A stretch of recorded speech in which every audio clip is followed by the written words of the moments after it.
Good morning dear students. हमने heredity वाला topic बेटा आपका कंप्लीट कर लिया था। आज हम जो स्टार्ट करेंगे टॉपिक वो होगा आपका इवोल्यूशन का। ठीक है, कौन सा होगा? इवोल्यूशन का। आज इसमें कुछ पढ़ाने से पहले, इवोल्यूशन में कोई टॉपिक आपको पढ़ाने से पहले ये जानना जरूरी है कि आपका जो अर्थ के ऊपर बेटा अर्थ का इवोल्यूशन हुआ या यूनिवर्स का इवोल्यूशन हुआ वो कैसे हुआ था, उसके लिए कौन रिस्पॉन्सिबल था, ये जानना आपके लिए बहुत जरूरी है। तो हम उसी के ऊपर अपना डिस्कशन करेंगे कि भाई इवोल्यूशन कैसे हुआ आपके यूनिवर्स का, यूनिवर्स के इवोल्यूशन के बाद अर्थ कैसे बनी, अर्थ के इवोल्यूशन के बाद आपके अर्थ के ऊपर आज की जो कंडीशन है वो कैसे क्रिएट हुई, लाइफ कैसे क्रिएट हुई। क्योंकि इवोल्यूशन तो हम तभी समझ पाएंगे ना भाई जब शुरुआत में हमें पता हो कि जीवन कैसे आया था। जब हमें शुरुआत का पता चल जाएगा कि जीवन कैसे आया था तो उसके बाद हम उसमें जो बदलाव आएंगे उनको कंपेयर करके ये समझ सकेंगे कि इवोल्यूशन आपका कैसे हुआ था। इवोल्यूशन का मतलब क्या होता है बेटा? विकास, बदलाव होना, लगातार कंटिन्यूअस जो चेंजेस होते हैं वो आपके क्या कहलाते हैं? इवोल्यूशन कहलाते हैं। तो इवोल्यूशन कैसे हुआ ये आपका डिपेंड करता है इस चीज के ऊपर कि आपकी शुरुआती स्टेज और फाइनल स्टेज में कितना डिफरेंस है। उसी डिफरेंस को हम क्या कहेंगे? इवोल्यूशन कहेंगे। तो हम स्टार्ट करते हैं, देखिए आज से लगभग 4.3 बिलियन ईयर अगो, आज से लगभग 4.3 बिलियन, शायद 20 बिलियन ईयर अगो है, 20 बिलियन ईयर अगो, इतने साल पहले, एक मिनट में कंफर्म कर लेता हूँ ये 20 बिलियन ईयर अगो है या नहीं है। एक मिनट,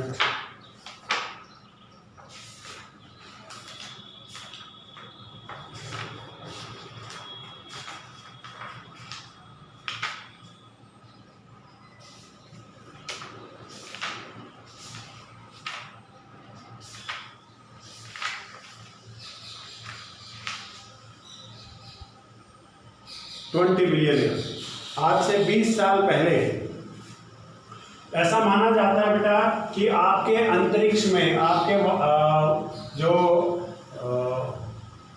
अंतरिक्ष का जो क्षेत्र है उसके अंदर सारा का सारा कॉस्मिक मटेरियल कंडेंस्ड फॉर्म में था। सारा का सारा कॉस्मिक मटेरियल किस फॉर्म में था बेटा? कंडेंस्ड फॉर्म में था। किस फॉर्म में था? कंडेंस्ड, इकट्ठा था। और साइंटिस्ट ये मानते हैं कि आज से 20 बिलियन साल पहले, लगभग आपका 200 करोड़ साल पहले आज से क्या हुआ था? उस कॉस्मिक मटेरियल में एक बहुत बड़ा धमाका हुआ था और उस धमाके को हम क्या कहते हैं? Big bang. क्या कहते हैं बेटा उसको? बिग बैंग कहते हैं। क्या कहेंगे उसे? बिग बैंग कहते हैं। ये जो बिग बैंग है ये बिग बैंग थ्योरी के नाम से भी मशहूर है। बिग बैंग थ्योरी के नाम से मशहूर है ये जो बिग बैंग थ्योरी है ये आपकी प्रपोज की थी एबे लेमार्टे ने। किसने प्रपोज की थी बेटा? एबे लेमार्टे। कब की थी बेटा? 1931 में। कब की थी? 1931 के अंदर। ठीक है। और ऐसा माना जाता है कि जब उस कॉस्मिक मटेरियल में बहुत बड़ा धमाका होता है, देखिए कोई भी चीज के अंदर धमाका होता है तो वो चीज बिखर जाती है।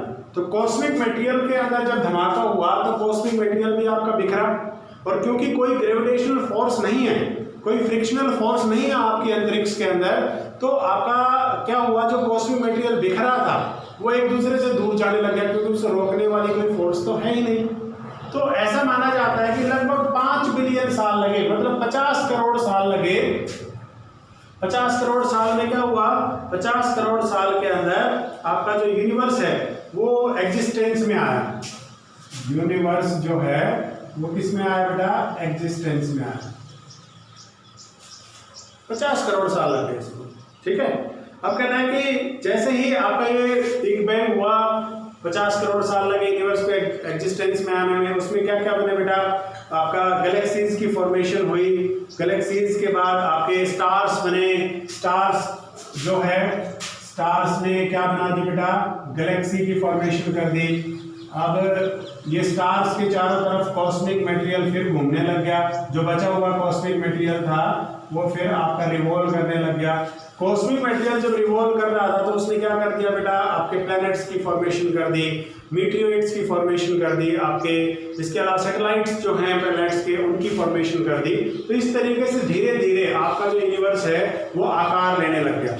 ठीक है, अब कहता है कि ये जो गैलेक्सीज हैं ये आज भी एक दूसरे से दूर मूव कर रही हैं। जैसे मान लीजिए एक गैलेक्सी यहाँ पे है और एक गैलेक्सी यहाँ पे, तो ये अगर इस साइड मूव कर रही है और ये भी इस साइड मूव कर रही है तो इनके बीच की जो दूरी है वो मेंटेन रहेगी, दोनों एक दूसरे की तरफ आपकी मूव करेंगे। अगर मान लीजिए ये इस तरफ है और ये इस तरफ है, ये इस तरफ मूव कर रही है ये, तो इस तरीके से क्या होगा, लगातार इनके बीच की जो दूरी है वो बढ़ती चली जाएगी आपकी। ठीक है, तो ये डिस्टेंस और डायरेक्शन के ऊपर डिपेंड करता है कि आपकी गैलेक्सीज के बीच में आपकी जो दूरी है, डिस्टेंस है, वो कितना रहेगा कितना नहीं रहेगा, ये डिपेंड करता है आपका इसी थ्योरी के ऊपर। ठीक है, तो जब आपका कॉस्मिक मटेरियल बेटा कंडेंस्ड हुआ तो जो आपके स्टार्स बने, स्टार्स बनने के बाद क्या हुआ, स्टार्स के चारों तरफ आपका जो बचा हुआ कॉस्मिक मटेरियल था, अब स्टार्स ने क्या किया बेटा, ग्रेविटेशनल फोर्स डेवलप कर ली।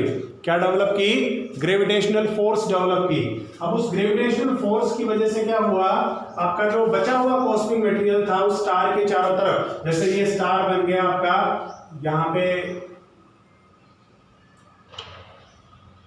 ये स्टार बन गया यहाँ पे, इस स्टार के चारों तरफ जो भी कॉस्मिक मटेरियल था वो रिवॉल्व करने लग गया, इसके चारों तरफ घूमने लग गया, इसके चारों तरफ घूम के अलग अलग ऑर्बिट्स के अंदर, अलग अलग रेडियस के ऊपर, अलग अलग जो कॉस्मिक मटेरियल था अलग अलग रेडियस पे वो इसके चारों तरफ घूमने लग गया। अब वो जब घूम रहा था रिवॉल्यूशन की वजह से क्या हुआ, वो भी कंडेंस्ड होने लग गया, और जब वो कंडेंस्ड हुआ तो उसने किस चीज की फॉर्मेशन की बेटा, प्लैनेट्स की फॉर्मेशन की। किस चीज की फॉर्मेशन की, प्लैनेट्स की फॉर्मेशन की। जो आपके प्लैनेट सिस्टम बना उसमें हमारी अर्थ भी आती है, और अर्थ जो है जब बनी तो बेटा उसके अंदर हर एक चीज, पृथ्वी जब बनी थी तो उसके अंदर हर एक वस्तु आपकी किस फॉर्म में थी, लिक्विड फॉर्म में थी। किस फॉर्म में थी बेटा, लिक्विड फॉर्म में थी। किस फॉर्म में थी, लिक्विड फॉर्म में थी। तो ये जो आपकी अर्थ के ऊपर जो लिक्विड फॉर्म में आपका मटेरियल मौजूद था, इसका टेम्परेचर बहुत हाई था, इसका टेम्परेचर बहुत हाई था, लगभग 8000 डिग्री सेल्सियस। अब इतने टेम्परेचर के ऊपर देखिए कोई भी चीज बेटा ठोस तो रह नहीं सकती, वो पिघल जाएगी या फिर तरल अवस्था में आ जाएगी या फिर वो वेपर कंडीशन में आ जाएगी। तो आपकी अर्थ के ऊपर ज्यादातर मटेरियल आपका या तो वेपर की फॉर्म में था या फिर लिक्विड स्टेट के अंदर था, या फिर मोल्टन कह सकते हो आप, पिघली हुई अवस्था में था। देखिए लिक्विड और मोल्टन में फर्क होता है। लिक्विड का मतलब क्या होता है, जो तरल अवस्था में रहे रूम टेम्परेचर के ऊपर, वो तो क्या होता है, लिक्विड होता है। और मोल्टन कौन सा होता है बेटा, जो रूम टेम्परेचर के ऊपर तो कैसा रहे, सॉलिड, लेकिन जैसे ही आप टेम्परेचर इंक्रीज करो वो किस में चला जाए बेटा, लिक्विड स्टेट में चला जाए। अब जैसे मोमबत्ती है आपकी सॉलिड स्टेट में होती है रूम टेम्परेचर पे, लेकिन जैसे ही आप जलाते हो उसको, टेम्परेचर उसका इंक्रीज करते हो तो वो पिघलना स्टार्ट हो जाता है, मोल्टन स्टेट में आ जाता है, आपका वेपर स्टेट में चला जाता है, तो वो आपका मोल्टन स्टेट हो गया। तो जब पृथ्वी बनी थी तो उसका टेम्परेचर बेटा बहुत हाई था, 8000 डिग्री सेल्सियस था, और उस टेम्परेचर के ऊपर पृथ्वी के ऊपर हर एक चीज किस अवस्था में थी, या तो लिक्विड स्टेट में थी या फिर मोल्टन स्टेट में थी या फिर वेपर स्टेट में थी। ठीक है, अब कहता है कि जब आपकी पृथ्वी बनी थी तो उसके बनने के कई लाखों सालों तक उसके अंदर कोई बदलाव नहीं आया। कई लाखों साल बाद क्या हुआ, जब टेम्परेचर धीरे धीरे कम हुआ कई लाख साल बाद, तो टेम्परेचर कम होने से जो वाटर वेपर उस कॉस्मिक मटेरियल में थे वो आके ऊपर उठे, और ऊपर उठ के उन्होंने क्या किया, कंडेंसेशन किया। क्या किया बेटा, कंडेंसेशन किया। क्या किया, कंडेंसेशन किया। अब जो कंडेंसेशन हुआ तो उसकी वजह से क्या हुआ बेटा, क्लाउड्स की फॉर्मेशन हुई। किस चीज की फॉर्मेशन हुई, क्लाउड्स की फॉर्मेशन हुई। जब क्लाउड्स की फॉर्मेशन हुई तो रेनफॉल हुआ। क्या हुआ, रेनफॉल। और ये जो रेनफॉल एक्टिविटी है ये कई हजारों सालों तक चलती रही, मैनी थाउजेंड्स ईयर, कई हजारों सालों तक ये प्रक्रिया आपकी चलती रही। इसका मतलब ये नहीं है कि लगातार ही आपका कई हजारों सालों तक बारिश होती रही। रोज़ की रोज़ बारिश होना, मतलब रोज़ 2-4-5 घंटे बारिश होना, फिर मौसम का साफ हो जाना, फिर रोज़ 2-4-5 घंटे बारिश होना, फिर मौसम का साफ हो जाना। ये प्रक्रिया जो है लगातार चलती रही और कई बार तो ऐसा भी हुआ जब 24 घंटे तक लगातार बारिश हुई। तो जब आपका लगातार बारिश हुई तो हर चीज़ का टेम्परेचर आपका कम होने लग गया और हर चीज़ अपनी ओरिजिनल शेप के अंदर ओरिजिनल कंडीशन में आने लग गई। जो सॉलिड में थी वो सॉलिड में आने लग गई, जो वेपर में थी वो वेपर में ही रही, जो लिक्विड स्टेट में आ सकती थी वो लिक्विड स्टेट में आ गई। तो ये आपका जब लगातार रेनफॉल हुआ तो क्या हुआ बेटा, आपका पानी ने अपना रास्ता बनाया, जिसे हम आज झरना भी कह देते हैं, रिवर भी कह देते हैं। तो नदियां बनी, उन नदियों ने जो तलहटी वाला इलाका था, जो निचला इलाका था पृथ्वी का, उस तलहटी वाले इलाके में उस पानी को जाके स्टोर करना स्टार्ट कर दिया। अब क्योंकि पृथ्वी के ऊपर बेटा रॉक्स भी थे, चट्टान भी थे, और लगातार बारिश और बहते हुए पानी की वजह से वो रॉक्स इरोड हो रहे थे, तो धीरे धीरे इरोडेशन की वजह से क्या हुआ,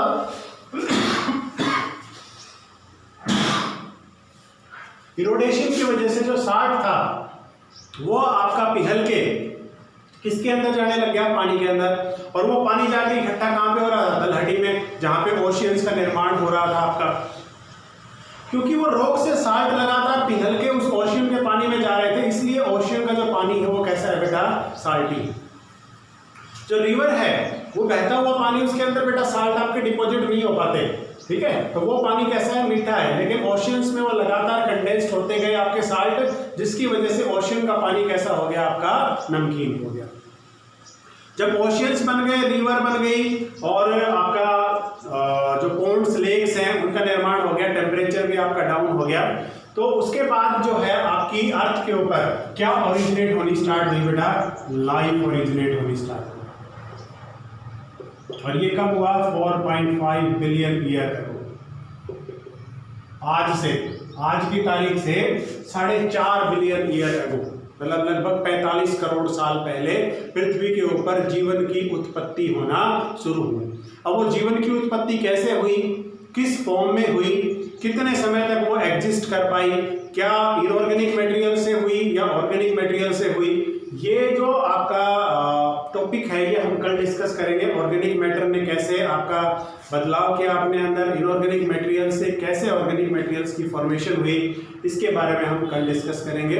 आज आपकी जो आपकी यूनिवर्स का ओरिजिन है, कैसे यूनिवर्स ओरिजिन हुआ, गैलेक्सीज कैसे बनी, स्टार्स कैसे बने, प्लैनेट्स कैसे बने, और अर्थ के ऊपर लाइफ जो होराइजन की जो कंडीशंस हैं वो कैसे क्रिएट हुई, इन सब के बारे में हमने डिस्कस किया। इसको आप एक बार रीड कीजिए, इसको पढ़िए, अगर कोई दिक्कत है तो आप पूछ सकते हैं। एक जो चीज़ बतानी रह गई वो क्या है कि जो गैलेक्सी है बेटा, हमारी जो गैलेक्सी है उसका नाम क्या है, आकाशगंगा।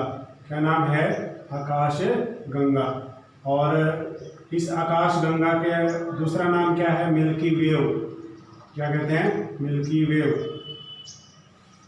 एक आकाशगंगा में बेटा 10,000 से लेके 1 लाख तक स्टार्स हो सकते हैं, और आपकी पूरी यूनिवर्स के अंदर लगभग 1 लाख से ज़्यादा गैलेक्सीज हैं। अब देखिए, आप सोच लीजिए कितने आपके स्टार्स होंगे। ये तो एवरेज माना जाता है, सबसे कम 10,000 स्टार्स मिले, सबसे ज़्यादा 1 लाख मिले, और टोटल नंबर ऑफ गैलेक्सी जो एस्टिमेट लगाया गया है वो कितना है बेटा, 1 लाख। अगर हम इसका एवरेज मान लें भाई 50,000 स्टार्स हैं आपके हर एक गैलेक्सी के अंदर, और 1 लाख गैलेक्सीज हैं, 1 2 3 4 5 1 2 सैकड़ा हज़ार लाख 10 लाख करोड़ 10 करोड़ अरब 50 अरब आपके क्या हैं, स्टार्स हैं किसके अंदर, पूरे यूनिवर्स के अंदर। ठीक है, ये आपका आज का टॉपिक था, इसको आप स्टडी कीजिए, कोई दिक्कत है तो पूछिए। कल हम लाइफ कैसे ओरिजिनेट हुई आपकी अर्थ के ऊपर, इसके बारे में डिस्कशन करेंगे। ठीक है, थैंक यू वेरी मच।